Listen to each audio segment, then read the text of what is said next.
Hello అండి. మేము గుత్తికి వెళ్ళామన్నమాట.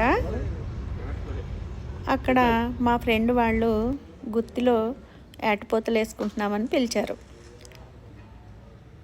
అక్కడ వాళ్ళు బోనం పెట్టుకుంటున్నారు. దీన్ని బోనం అంటారంట.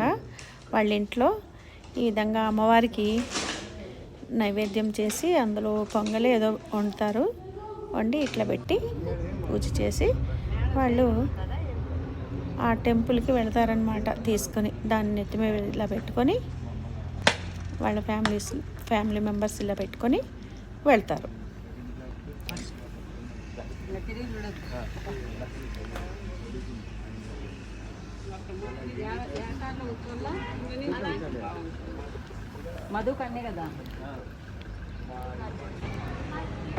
ఇది అమ్మవారి టెంపుల్.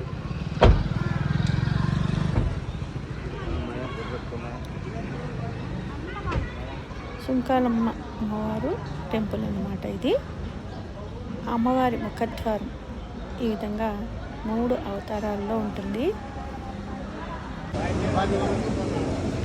మేమందరం సరదాగా ఈ టెంపుల్కి వెళ్ళాము. అది చూడండి, ఏటపోతలు వేసేవాళ్ళు వేస్తున్నారు. కోళ్ళు, ఏటపోతలు అట్లా అమ్మవారికి చేసుకుంటారట. అయితే గుడి చుట్టూ ప్రదక్షిణలు చేసేటప్పుడు నేను ఒకటైతే చూశానండి.